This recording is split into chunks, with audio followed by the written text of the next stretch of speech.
Hello and welcome back to the third instalment of Reverb and Resistance, a podcast about women in music brought to you by women in music. Let's jump right in. This episode covers some of the heavier topics plaguing the music industry. I wanted to have an episode talking about the sexual harassment statistics. Now, before we begin, I wanted you to know that I know the content of this episode is heavy. Even so, I think it's such a huge part of the music industry and life in general that it was a topic that I couldn't turn a blind eye to. With that being said, please take care of yourselves. If this topic is overwhelming, put yourself first and stop listening. Access to information and helplines are available below in the description, so please do make use of them if you need to. Let's start. I wanted to start off the episode by just giving it a little bit of context. The Oxford Dictionary defines sexual harassment by the making of unwelcome and inappropriate sexual remarks or physical advances. I think it's important to have a clear definition of what we're going to talk about. In 2025, the UK Parliament reported that 40% of women and 18% of men had reported sexual harassment in a workplace setting alone. This shows that sexual harassment is prevalent within society, so it's no surprise that it is also prevalent within the music industry. Society and the arts are so inherently interlinked that typically, in my opinion, whatever is happening in general society is mimicked or mirrored within the art society. And unfortunately that is the case for this statistic. The Women Inequalities Committee released the Misogyny in Music on Repeat report in 2025. It recalled that sexual harassment and abuse runs rife within the music industry, and that being self-employed was leaving women in a more vulnerable state to abuse. For the UK music industry, 72% of the workforce are self-employed or freelance. That's 15% higher than the average for the rest of the UK economy. And yet within the music industry, it's freelancers and self-employed women that are vulnerable, or the most vulnerable. Which to me just raises red flags because that's a large percentage of the music industry that's already at a disposition.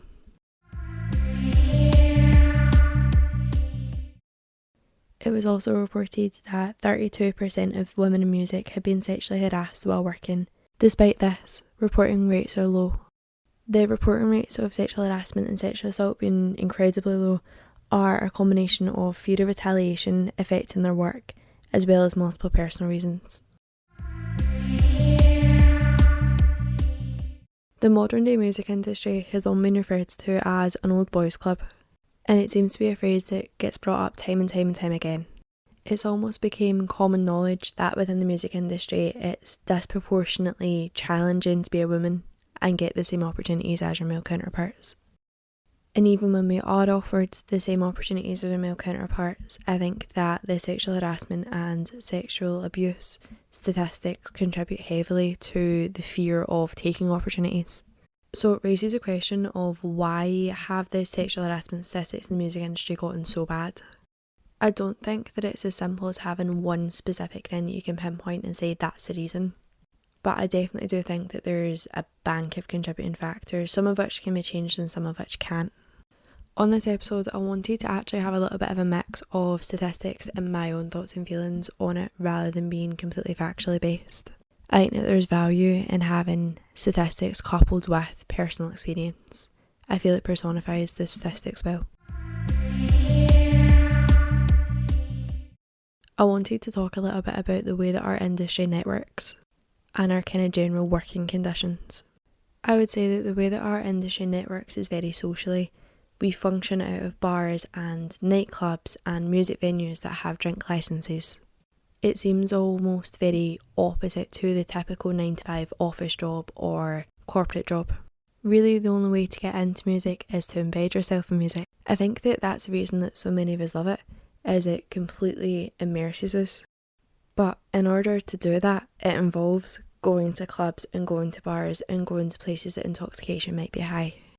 And I think it's kind of slightly easier for people that aren't in the music industry or aren't in a creative industry to say, oh well, if you don't like the fact that there's drink or there's drugs or there's inappropriate behaviour happening, don't surround yourself with people like that. And in other professions, it might be that cut and dry that you can just go to work, you can associate with people that you're comfortable with, and you can go home. However, that's not the case in music, or that's not the case that I've had in music anyway. The places that we typically work are the places that people go to socialise. And I think that sometimes for professional musicians, it becomes very difficult to have very cut and dry lines between what's acceptable socially and what is acceptable within a workplace. Don't get me wrong, there are wonderful networking days within Glasgow and Edinburgh and Scotland, the UK actually. And yeah, they are incredibly useful, and you get to meet an amazing bank of musicians and creatives that you maybe wouldn't have had access to. But I kind of think that they're only actually useful if you already have an established career and you have something that you can market to people, which isn't the case for everyone in music. A successful musician once told me in an interview that the best way to network is find out where they're going after the event. Find out where they're going after Resonate or after Ride Days. Figure out what pub the band's going to after their gig. You never know who you're going to be speaking to in the bar line. And it's true. It absolutely is true. Personally, I think that organic networking is kind of the best method of networking where it's not constructed. But the only way of this networking occurring is by being in social situations. And that's why I think that lines get crossed and wires get crossed really easily in music. Because something that you never would consider saying or doing in an office setting suddenly doesn't seem as bad to say or do in a bar. And it isn't right, it's not correct, but it happens all the time. And I think that a lot of the time it actually contributes to the awful statistics that we were talking about earlier. Because if you're not in the scene, you're not getting job opportunities and you're not knowing people and you're not networking. But the scene isn't always safe. And it's not necessarily the fact that it's people within music that are making it unsafe, but inherently we're linked with society and the general public. So when you're at work, you're not just at work, you're in a public setting. I just think that it can often make people a lot more vulnerable than if they were in a corporate job. I think as well though, there's many aspects of music that people that aren't in the industry don't really think about or don't really consider. In every industry, you're going to have to be in a position that you're meeting people that you've never met before. Realistically, you're going to have to meet new people in every job that you go into. But in music, like we were saying, 72% of us are freelancers, so I think that it happens a lot more in music than it would in other industries. And I think that inherently that does carry risks that aren't maybe thought about. So for example, in the first episode of this podcast, we discussed the percentages of female sound engineers and sound tech positions. And ultimately, the music industry is severely lacking in females in tech positions. What this does mean though is that you're almost guaranteed to be working with a man on a project. And if you're a solo female performer, that often means that you're working with a male sound tech or a male producer. And that in itself is fine, it's not a dangerous situation. But what it means is that there's actually a large percentage of time that you might be by yourself in a room with someone that you've not actually ever met. And that in itself isn't dangerous. It's something that you maybe wouldn't even think about because you're just going to work. But if you were to flip it and it was to be a social situation, you would think of it differently. In the age of technology that we have right now, it's incredibly common that if you're meeting someone for the first time in a different location, someone has your location, you've texted someone to let them know where you are. But that maybe won't happen in music because it's not thought of, because you're just going to work and it shouldn't have to be thought of. But it unfortunately sometimes does need to be thought of. Another example is that a lot of the music industry functions on unsociable hours, and that is appealing, especially for freelancers and self-employed. But working unsociable hours often leads to more problems. Now, I am viewing this more through a live performance lens because it's the area that I have the most experience in. But an example of it being that if you're playing a gig and the actual gig itself doesn't finish until 11, you then have to get all of your kit out of the building and then actually get home safely. So that could mean walking to your car yourself, or walking through streets to get to public transport, or booking a taxi or an Uber, all of which are perfectly normal things to do. There's nothing inherently wrong or inherently dangerous about them. But unfortunately, things don't always go to plan. I think that there are a series of things that we could implement on a really small scale that would work efficiently to help situations be avoided. So something as small as having someone else from the venue walk out with you, like a member of security or a venue manager or something like that, walk with you from the venue to your car, might add that extra layer of security, even if it's just feeling secure, that would make the industry a nicer place to work in. Or even having clear guidance to decide whose responsibility actually is it. Because if you're doing freelance work, you don't necessarily have a boss that you can go and report things to in a situation like you would in, say, retail or hospitality. Is it important to have a point person that you can put things to? I think that it's things like that that kind of fall through the cracks a little bit with the music industry, because it's not really thought about out with the music industry. So there's kind of no set guidance on it. I think that as well as the previously mentioned things, education would also be really, really important. To give you a little bit of context into this, I wanted to speak about kind of my own experience of the music industry. So I went into a music degree straight after 6th year of school. What that meant was that I was kind of like 17, 18 when I was entering into the kind of Glasgow music scene. And I absolutely loved it. I adored my course.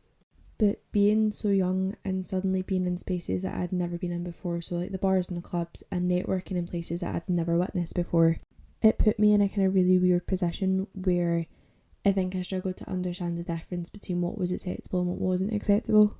And I think that that's the case for a lot of female musicians. Because like we kind of spoke about in the last episode, a lot of the discrimination and harassment that happen within the music industry aren't things that you can necessarily go to the police about.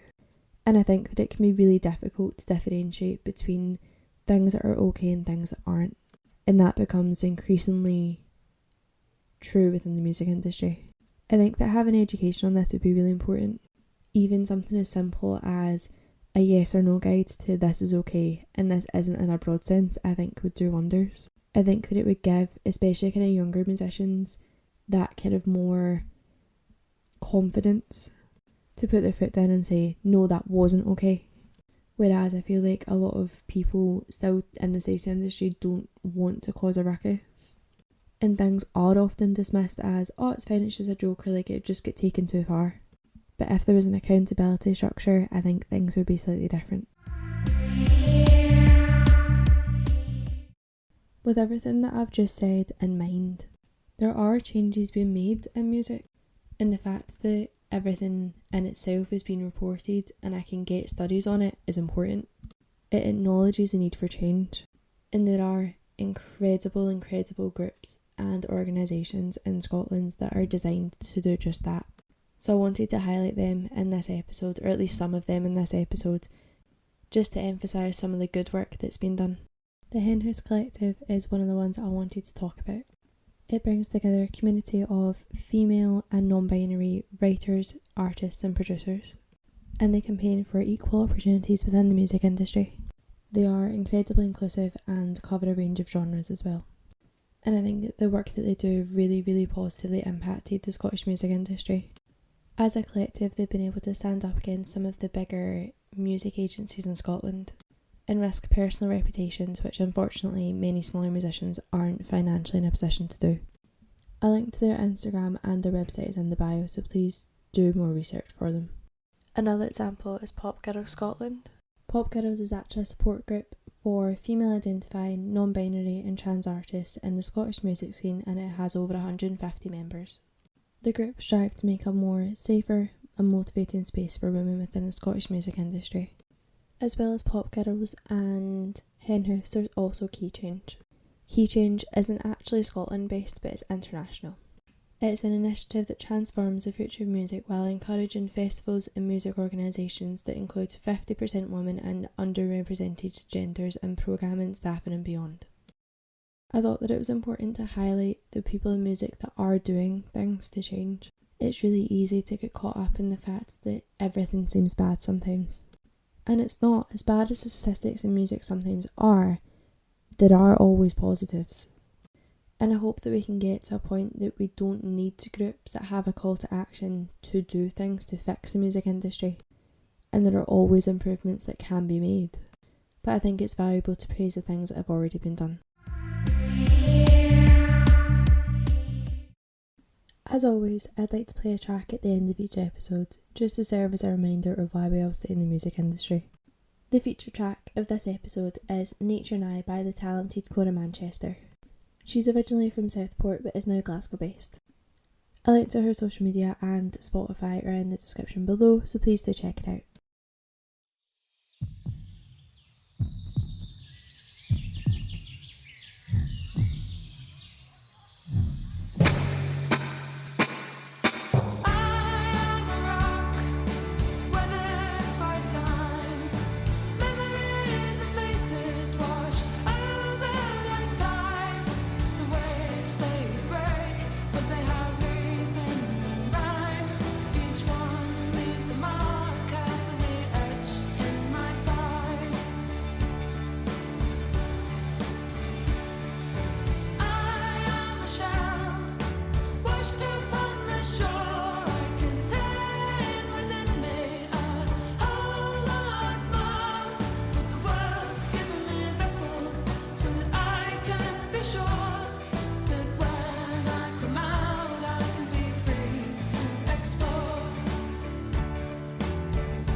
Made by human design. Some sneer that I'm man-made, but I say nature made man's eyes. We flow together in a torrent. We're a family who fight, but we love and need each other. Old nature and I'm part of the elements as our emotions unwind. Fierce and brutal, we were made to survive. There's a reason in madness. We scream at the sky. It's 'cause nature's the key to what's burned up inside. I feel it in my muscles as I let it escape into her arms. All I can't take, 'cause she's my brother and that's with me every day. God stop killing her, I need her to stay. We are part of the earth, we are part of the sea. I live in nature, she lives in me. When I'm with her, I'm finally free. I am beyond nuts because I am nature and nature is I. We're bound together with nature and I. It's a fact many people will try to deny, but I am nature and nature is I.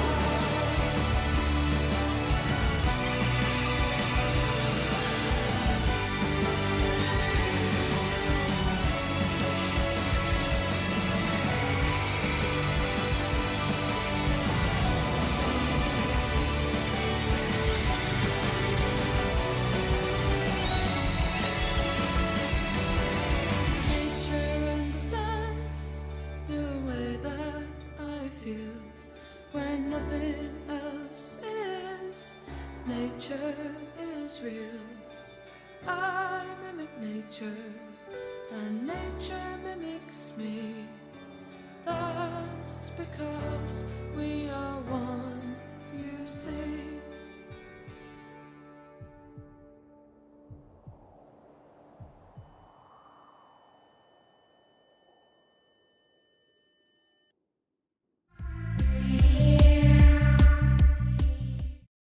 I'd like to say a massive thank you to everyone for sticking around this long, and another massive thank you to Cora Manchester, another incredible female artist.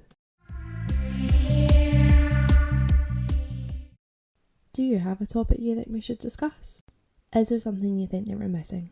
Do you have any suggestions for tracks at the end of each episode? Let me know in the comments below, or alternatively message me directly on Instagram or via my email. Thanks again for listening, and I'll catch you next time.